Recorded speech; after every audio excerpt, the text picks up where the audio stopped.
9টায় ঈদুল আজহার নামাজ ইনশাআল্লাহ শেষ হবে। যারা এখনো আমরা আসতে পারি নাই, আমরা যেন এই পবিত্র ঈদুল আজহার নামাজটা যেন আমরা মন থেকে নেওয়া ছেড়ে দেই, আল্লাহ যেন নাফরমানি কাজ না করি। আমরা সকলে সৌভাগ্যের সাথে অল্প সময়ের মাঝে ঈদটা মাঠে যেন আমরা উপস্থিত হতে পারি। আলহামদুলিল্লাহ।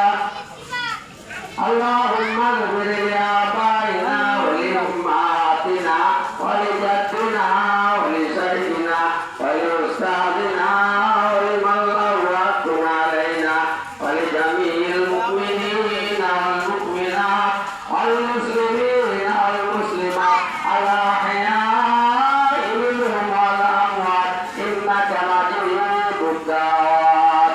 আল্লাহ তুমি কবুল করে নাও। সম্মানিত মুসলিম সাহেব, আমরা নামাজের নিয়াতটা জেনে নেই। এটা হচ্ছে ঈদুল আজহার নামাজ, এটা ওয়াজিব নামাজ।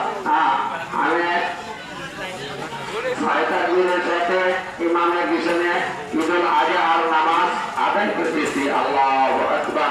6 তাকবীরের সহিত ইমামের পিছনে ঈদুল আজহার নামাজ আদায় করতেছি। আল্লাহু আকবার। তারপরে এখানে কিন্তু 6 তাকবীরের গুরুত্ব দিতে হবে। আপনারা আমার দিকে খেয়াল করেন, যদি এই তাকবীর দেওয়া কিন্তু কত